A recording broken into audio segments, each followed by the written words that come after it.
Et salut YouTube, ici c'est Hélène de Tarot et Potin, j'espère que tu vas bien. Aujourd'hui on se retrouve dans une vidéo spéciale proposée par Yéna. Quel est votre deck âme sœur? A tout de suite.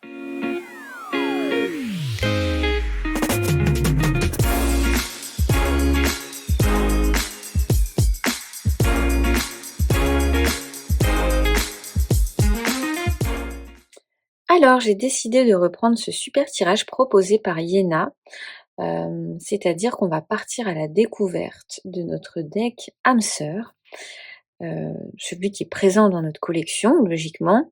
Parce que Yéna nous a proposé un super tirage pour les personnes qui sont abonnées à sa chaîne YouTube. Alors, abonnées via je vais y arriver, via une souscription, et pas juste, l'abonnement à la chaîne, classique. Donc c'est pour ça que je vais pas, révéler le, le jeu qu'elle a eu, dans son tirage. Déjà si je publie cette vidéo, c'est que je lui ai demandé si je pouvais partager son tirage, mais a priori, il n'y a pas de souci. Donc c'est parti. Elle nous a demandé de prendre un jeu assez neutre, donc je vais prendre le JK Tarot. Au début, je voulais prendre le Tarot de Marseille de Daniel Martin Diaz, mais j'ai peur qu'il soit pas assez, tu vois, descriptif pour que je puisse avoir des réponses plutôt fluides, étant donné que je le fais en direct en plus. Donc j'ai décidé de prendre celui-là, plutôt un Rider-Waite-Smith, mais classique. Donc c'est un tarot de chez Tarot Collectible. Et puis Nicolas du Salon des Arcanes, il a quelques jeux de chez Tarot Collectible qui viennent juste d'arriver début de semaine, il me semble. Donc si il t'a tapé dans l'œil, n'hésite pas. Je vais prendre mes petites notes pour pas oublier, parce que le principe c'est de pas trop réfléchir, en fait, de répondre assez spontanément aux questions pour pas se mettre un jeu en tête, parce que sinon, en fait, je vais être biaisée tout le reste du tirage. Donc, mon deck âme sœur.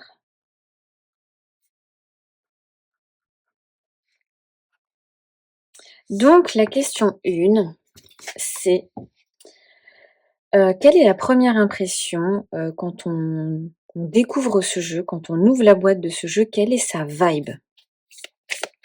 Alors, quelle est la vibe ou la première impression de ce jeu quand on le découvre? Oh, c'est celle-là qui a voulu venir. Oh, le pendu. Alors, ça fait un reflet là, c'est pénible.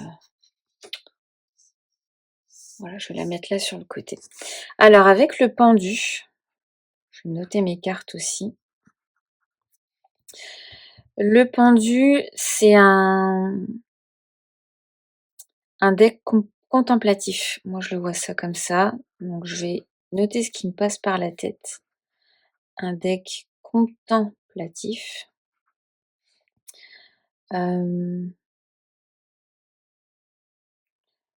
Je note ce qui me passe par la tête, hors du temps.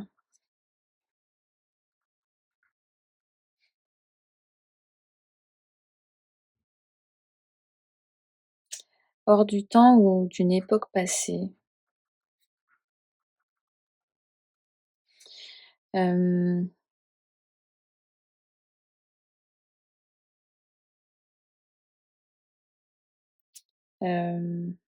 Apaisant. Normalement, il faut mettre des adjectifs, donc bon. Époque passée, c'est pas trop cette question-là. Mais avec le pendu, la vibe, la première impression, c'est que c'est un jeu assez plat, tu vois, assez calme. Ça pète pas, tu vois, c'est pas. Donc je dirais, ouais, un deck contemplatif, apaisant, calme, posé. Ouais. Donc le principe, c'est pas remettre les cartes dans le jeu, pas tout de suite du moins. La question 2, c'est dans quel univers est-ce qu'il m'embarque? Dans quel univers ce jeu m'embarque-t-il? C'est pas évident. Dans quel univers ce jeu m'embarque-t-il?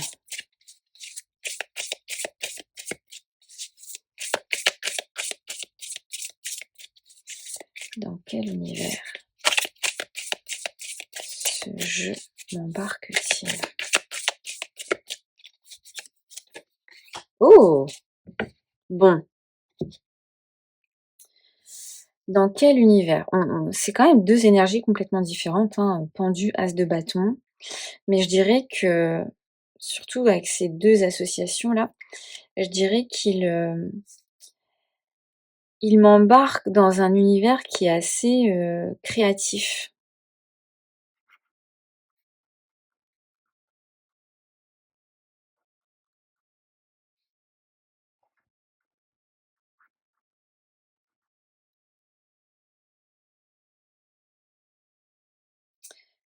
Aventure, c'est ce qui me vient aussi.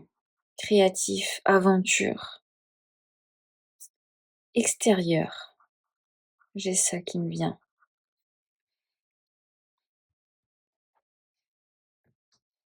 Tu vois? En plus, c'est vrai qu'avec le décor comme ça, on c'est comme si on sortait de notre château là et qu'on partait à l'aventure pour aller explorer. Bon, on va voir, hein.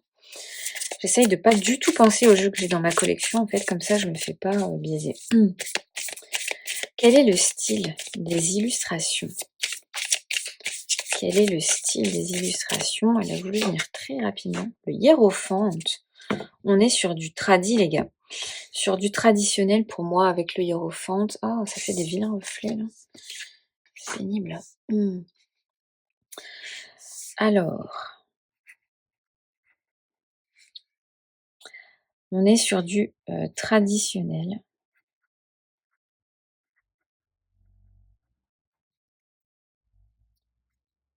Ça peut être religieux pour moi avec le hiérophante. Ça aurait pu, religieux, ça aurait pu être la papesse aussi, mais le hiérophante pour moi, c'est vrai que c'est religieux. Ou alors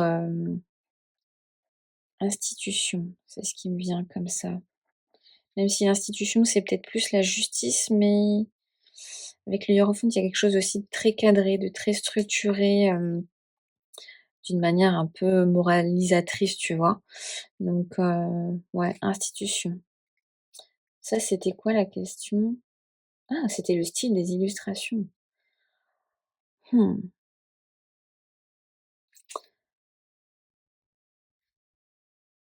Ah ouais, peut-être pas institut. Je vais quand même le laisser parce que ça m'est venu, mais le style des illustrations traditionnelles religieuses, enfin avec des signes, des ouais, avec des éléments qui peuvent faire attrait à la religion,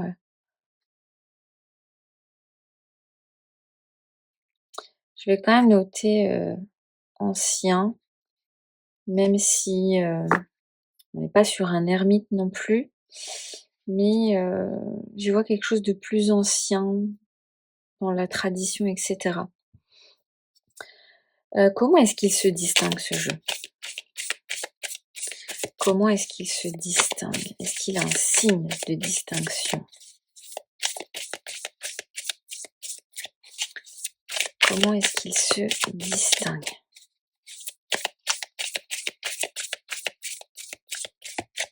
Comment ce jeu se distingue-t-il?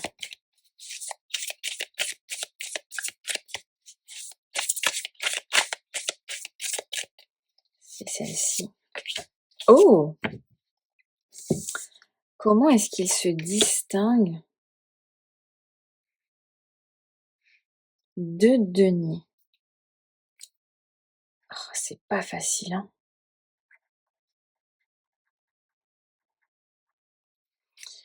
Comment est-ce qu'il se distingue de denier?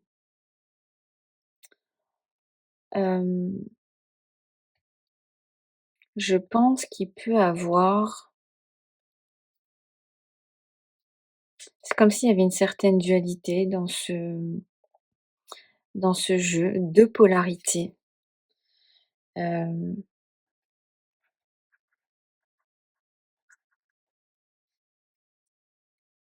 je pense que ça veut dire que, soit tu l'aimes pas.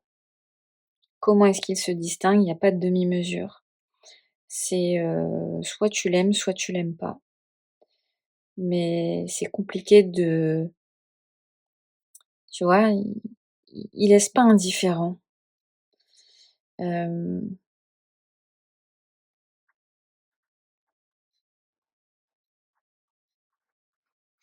il laisse pas indifférent.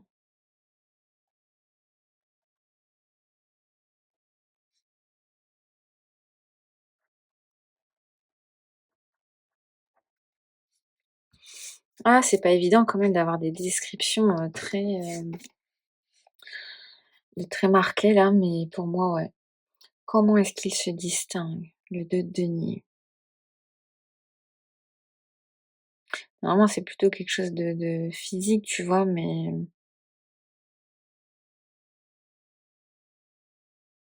ouais, je vais garder ce qui m'est venu, hein.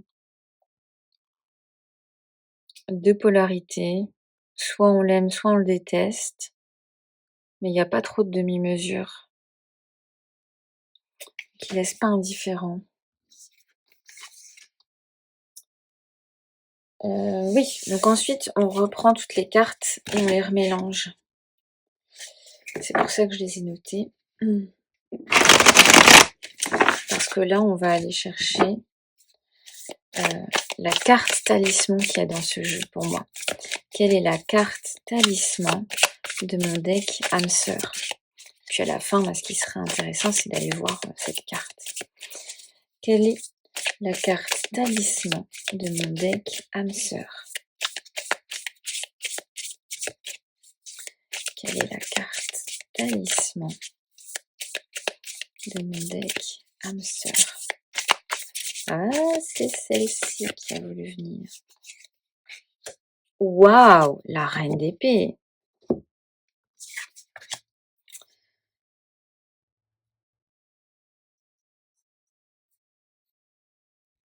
Rien que ça.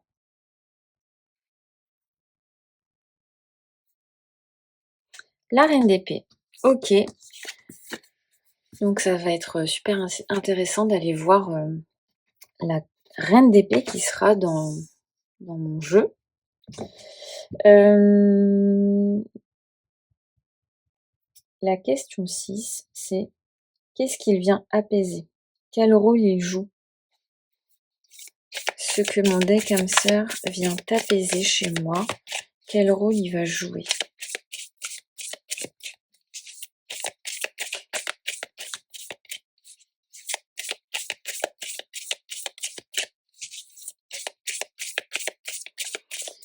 Ce qu'il vient apaiser chez moi, quel rôle il va jouer?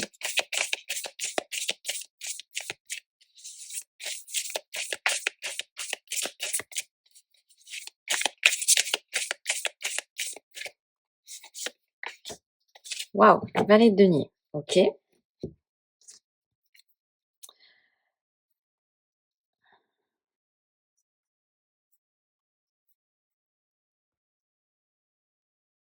Est-ce qu'on serait pas sur un deck d'apprentissage?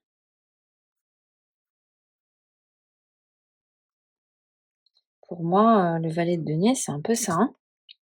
Autant le valet d'épée, on aurait plus été sur la curiosité, quelque chose de très cérébral et cetera.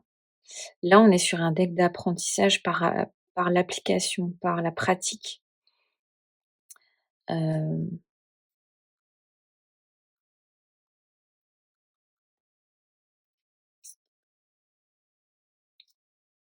simple, c'est pas un jeu complexe et d'ailleurs, quand je mélangeais mes cartes, ce qui m'est venu avec le 2 de denier, c'est: est-ce que c'est pas un deck passager? Dans le sens,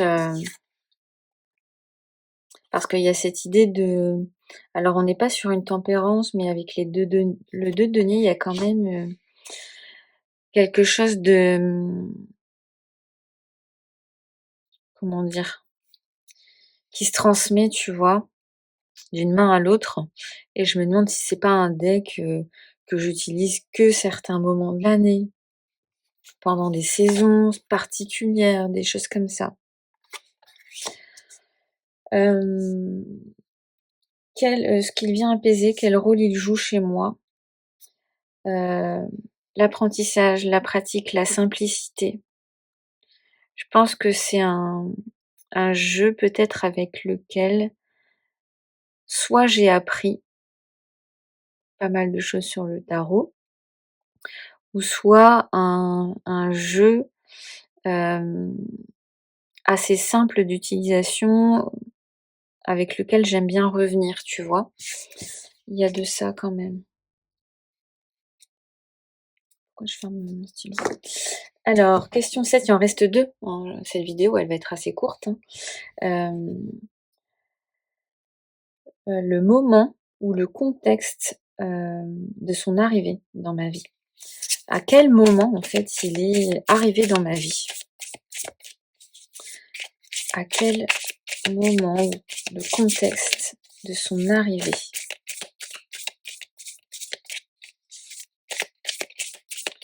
Le moment ou le contexte de son arrivée.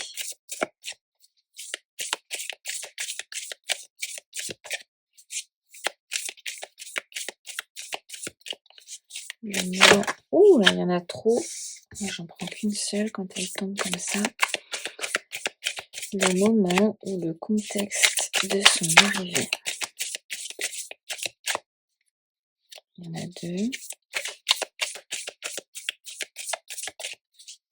Le moment ou le contexte, c'est celle-ci. 9 de coupe. Oh! Alors, c'est un jeu que je voulais absolument. Pour moi, le 9 de coupe, c'est un jeu que je voulais. Une sorte de goal. Goal carto, tarot.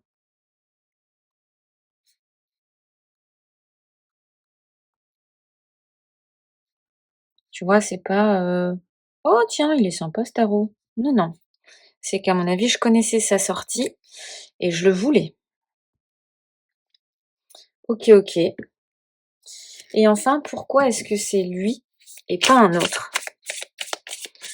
Pourquoi est-ce que c'est lui et pas un autre? Waouh, magnifique. Magnifique. Le soleil.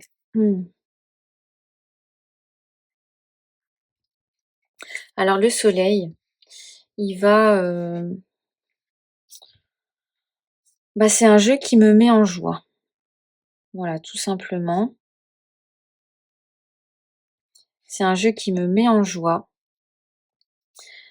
C'est un jeu qui, avec qui c'est facile. C'est un jeu qui me fait plaisir. Tu vois? Aussi bien, sur la beauté du jeu, sur le toucher. Bon, désolée, en plus, il y a des petits,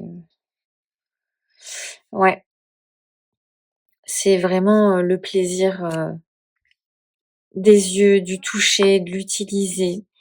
Beaucoup de joie, de simplicité, c'est vrai, dans ce jeu, mais en même temps, c'est quand même un jeu qui m'apprend des choses. Donc quel est ce jeu? J'en ai un qui m'est venu comme ça, mais je vais mettre la vidéo en pause pour prendre le temps de la réflexion, parce que je vais quand même parcourir ma carto pour essayer de voir, s'il y a des jeux auxquels j'ai pas pensé. Je pense que j'ai trouvé mon deck, âme sœur. Donc qu'est-ce que j'avais eu? Je vais ressortir mes anciennes cartes là, celles que j'avais remis dans le jeu.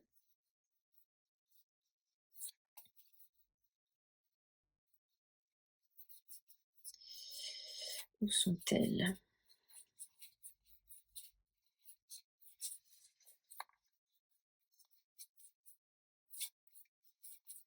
Bah, dis donc, elles sont toutes à la fin.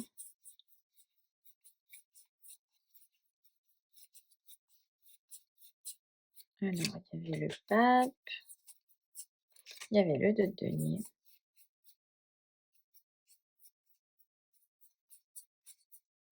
Il y avait le pendu et l'as de bâton. Hop.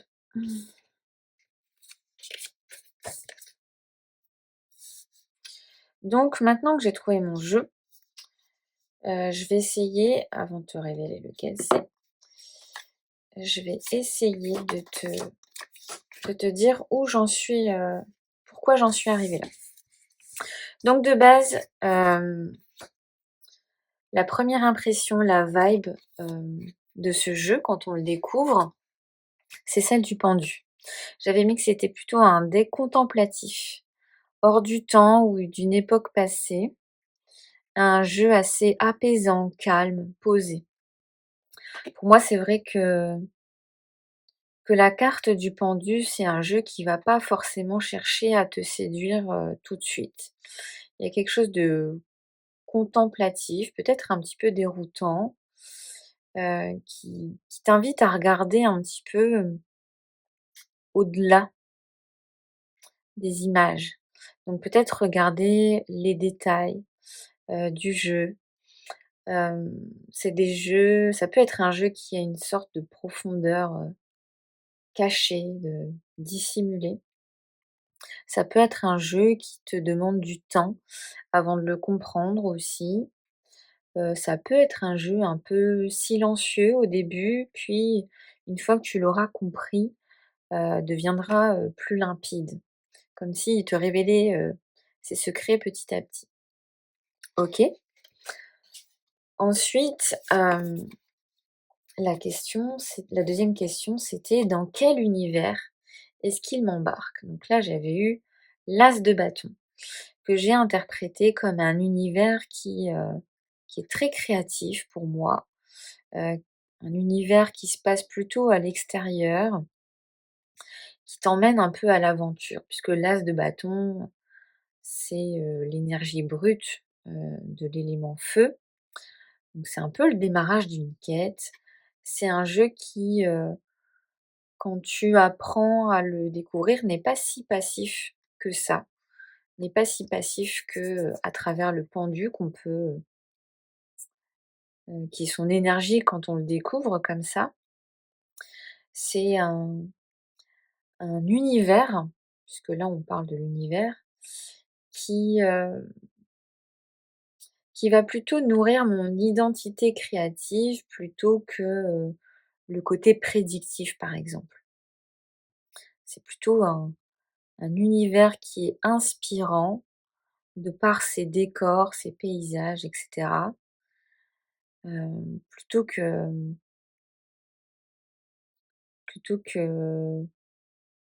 qu'un jeu, tu vois, qui te répond par symbole et cetera. Là, on est plutôt sur, le goût de l'aventure, et la créativité, quelque chose de très inspirant, chez moi. Ensuite, en carte numéro 3, on avait, le style des illustrations et donc là, moi, j'avais interprété le pape comme un style plutôt traditionnel avec des signes religieux, un style ancien, voire institutionnel. Bon, c'est peut-être, la carte qui m'éloigne, on va dire, du jeu que j'ai choisi.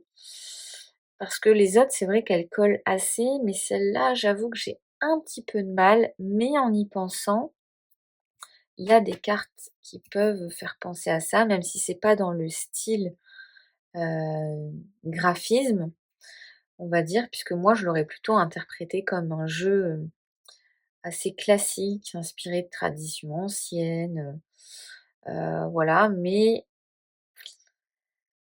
là, je l'ai pas trop interprété comme ça. Et je l'ai plutôt interprété comme un style qui va t'enseigner quelque chose finalement. Hem et plus particulièrement qui te en fait, tu vois, ça pour moi, ça va plus être la foi que la religion ici dans ce jeu-là. Alors je sais pas trop si on peut parler de foi avec le hiérophante, pourquoi pas? Heu, Parce que bon, la foi et la religion, c'est quand même encore quelque chose de différent. On peut très bien avoir la foi et ne pas et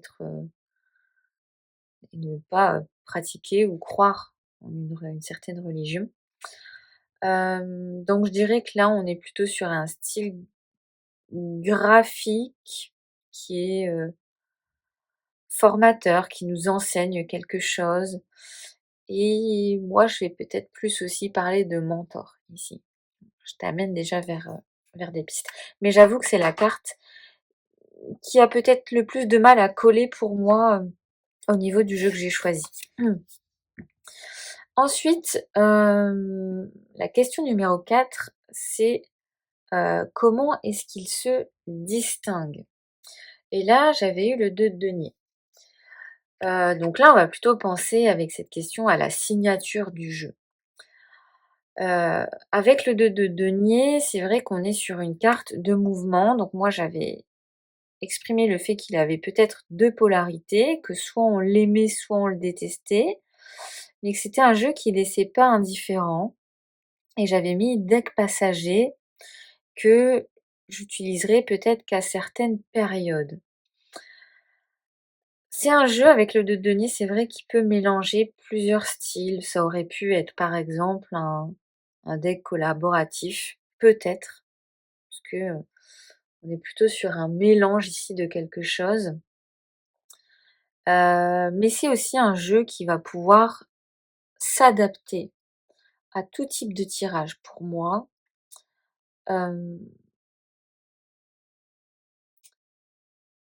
qui mélange peut-être plusieurs styles, ça peut être ça, mais qui peut fonctionner dans des contextes différents. Après voilà, c'est pas évident de noter ici la façon dont il peut se distinguer,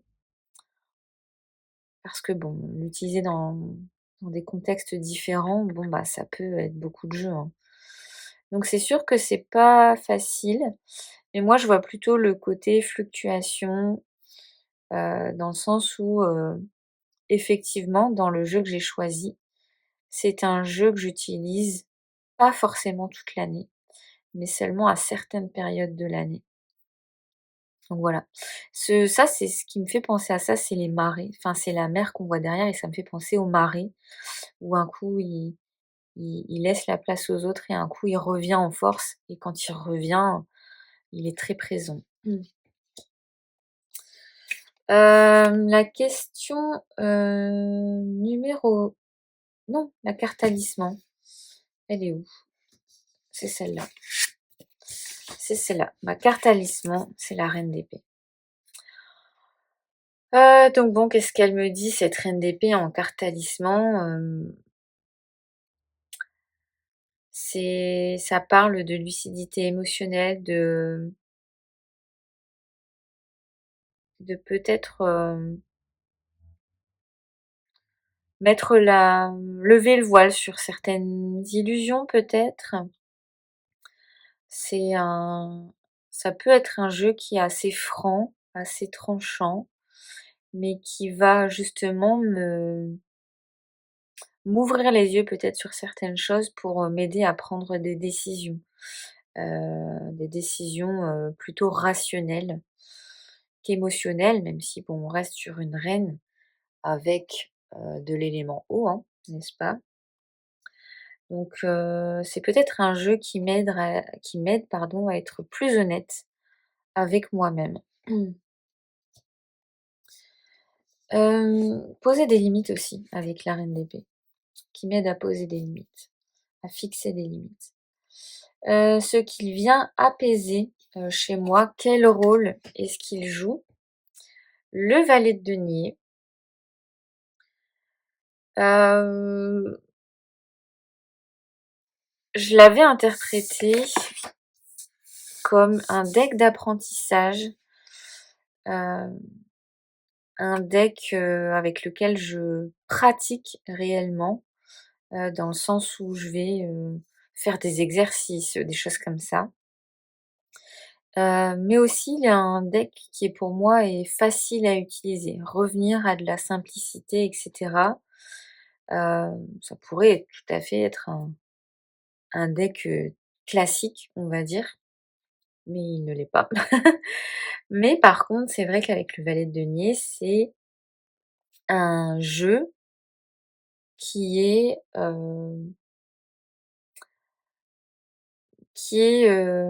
comment dire ça? Avec lequel je vais pouvoir mettre en pratique, heu, ce qu'il, heu, ce qu'il vient me dire. En fait, c'est un jeu qui va me laisser passer des messages et que je vais pouvoir, voilà, appliquer tout de suite. Je te donne un exemple tout bête, si, je fais un tirage sur un projet avec lui et qu'il me dit, bah, le 2 de denier par exemple, et bien tout de suite, je vais pouvoir mettre en pratique, bah, le fait que peut-être il faille il va falloir que je priorise, les éléments de mon projet. Peut-être qu'il y a des éléments que je vais devoir mettre en priorité et d'autres que je vais devoir lâcher. Peut-être que je vais devoir déléguer si je veux mener, ce projet, à terme, dans les temps et cetera.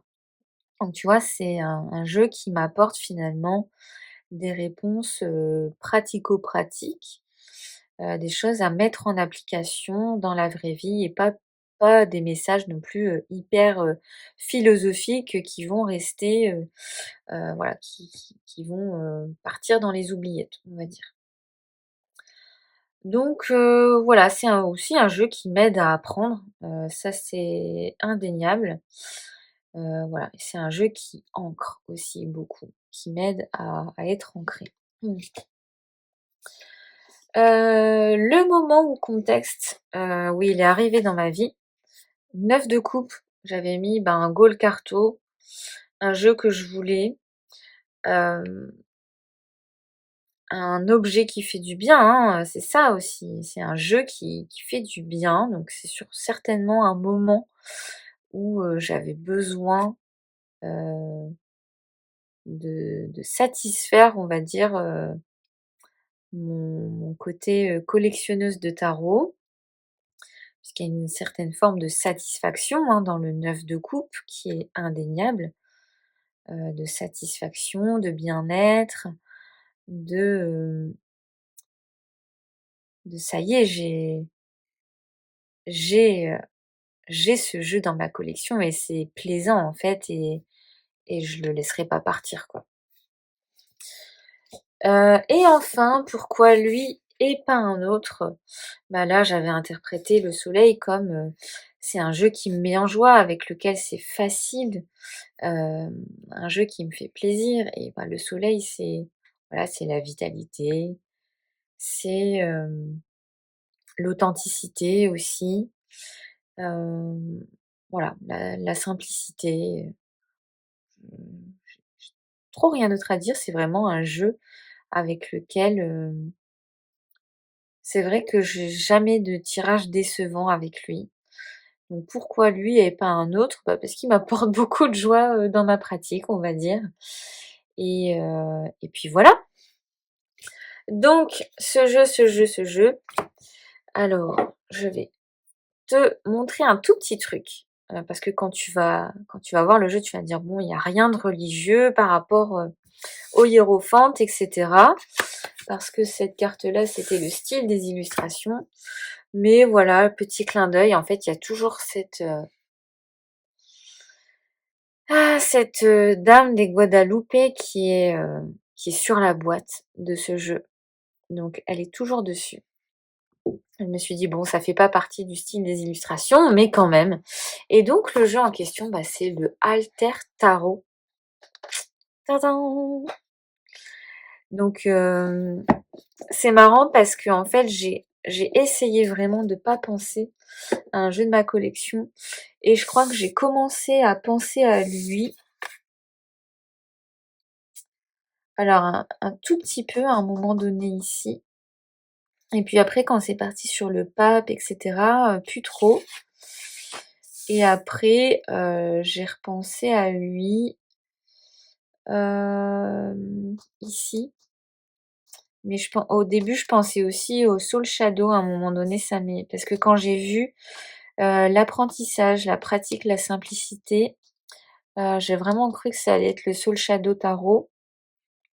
Sauf que bon, ben, Soul Shadow Tarot, le pendu, pas trop. As de bâton, ça pourrait parce que, il y a toutes les aventures des personnages quand même. Et le pape, ben, sur le style graphique, le pape, on n'y est pas du tout. Alors que le halter, il y a quand même, on va essayer d'aller regarder quelques cartes là. Il y a quand même des... Alors, dans le style graphique, non. Mais, vous voyez, par exemple, le pendu, un deck contemplatif, hors du temps, etc. Alors, j'avais mis époque passée. Pas trop. Mais c'est vrai que apaisant, calme, posé, moi, le halter, il m'évoque pas mal ça.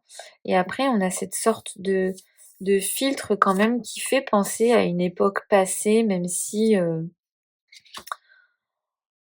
on n'est pas vraiment sur une époque passée, mais voilà, tu vois, il y a quelque chose d'assez nostalgique, je trouve, dans, dans les illustrations du halter. As de bâton, bah, créatif, aventure, l'extérieur, mais totalement, totalement.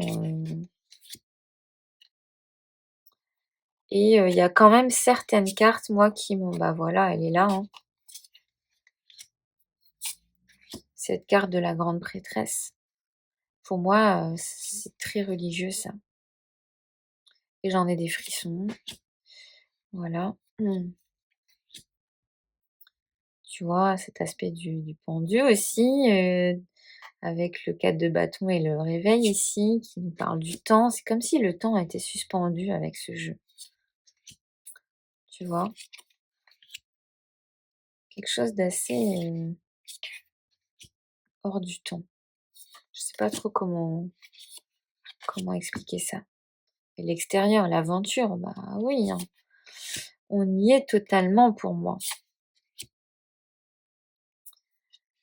Et donc le 2 de denier, bah, c'est vrai que c'est un jeu que j'utilise pas forcément tout au long de l'année.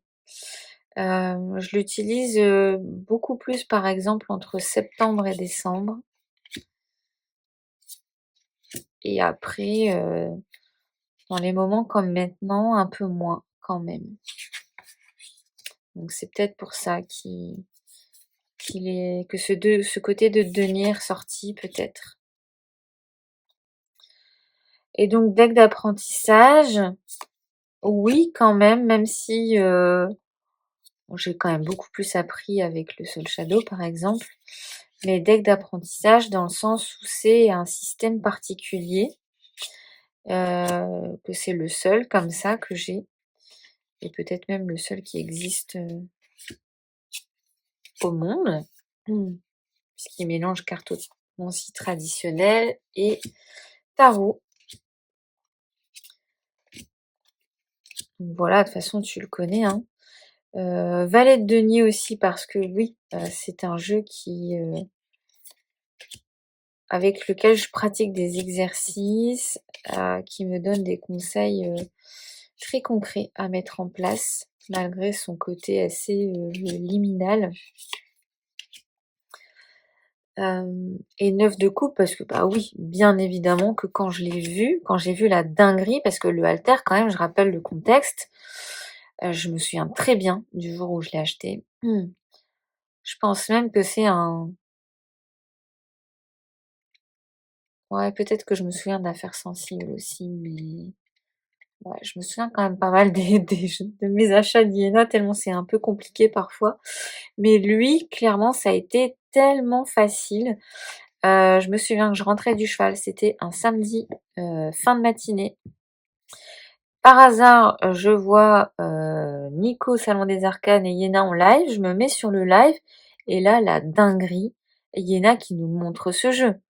Alors je crois qu'on savait qu'elle faisait un jeu, mais on n'avait vu aucune carte du jeu. Et là, j'ai découvert, bah, le jeu en même temps que tout le monde sur le live. On nous dit que le jeu va être mis en ligne, machin, tout ça. Le live se termine, je me connecte sur le site de Nico, je vois le jeu en ligne, dinguerie, je me dépêche, etc. Bon, ben, nickel, j'ai le jeu. Première mise en ligne, j'ai le jeu. Donc, ma carte talisman, c'est cette reine d'épée, cette panthère des neiges, euh, qui est magnifique. Franchement, elle est vraiment magnifique. Et le soleil, bah, parce que pour moi, c'est toujours un jeu qui a été assez intuitif. C'est vrai, qui me sort beaucoup de mes apprentissages, même si j'en apprends aussi grâce à lui. Mais je pense que j'ai quand même du mal avec les jeux sur lesquels il n'y a pas vraiment de personnage. J'ai quand même un peu de mal parfois avec les jeux où c'est que animalier ou paysage. Mais celui-là, voilà. Tu vois, quand je te dis qu'il y a des choses, des éléments graphiques qui font très pape. Ah oui, clairement. Clairement. Donc voilà, peut-être que tu seras pas trop d'accord avec avec mes interprétations, avec mes choix, et c'est ok. Je pense que avec ce type d'exercice, le tout c'est de se faire confiance. Je suis trop contente de l'avoir ressorti comme ça au milieu du printemps, alors que je l'ai pas ressorti depuis un moment. Mais c'est vrai qu'elle veille toujours sur lui. Elle bouge pas de sa boîte. À chaque fois, elle est contre sa boîte comme ça. Mais je suis contente de l'avoir ressortie depuis plusieurs mois. Et je pense qu'elle va rester un petit peu sur mon porte-carte, celle-ci. Elle a le regard très très perçant. C'est un truc de fou. Donc voilà, j'espère que cette petite vidéo t'a plu. Bah, si tu as envie de voir celle de Yéna, j'ai envie de te dire, prends un abonnement, ça coûte pas très cher. Et elle réserve comme ça plusieurs fois par mois en général des petits lives qui sont très très sympathiques. Et on est en comité un petit peu plus restreint. Donc c'est sympa aussi de discuter sur les lives, etc. Je le fais pas tout le temps parce que je peux pas toujours être en direct sur ces lives. Parce que bah, c'est Yéna, hein. Elle fait ses lives sans trop prévenir. Donc bah, si t'es là, c'est bien. Si t'es pas là, bah, tu regardes le replay, quoi. Donc voilà. Je t'embrasse bien fort. Je te dis à très bientôt pour une prochaine vidéo. Et puis n'hésite pas à me taguer, en plus de Yéna, hein, si jamais tu fais cet exercice, parce que je suis trop curieuse de voir le résultat de ton exercice et puis le jeu qui est ton âme sœur. Voilà, à très bientôt, ciao ciao.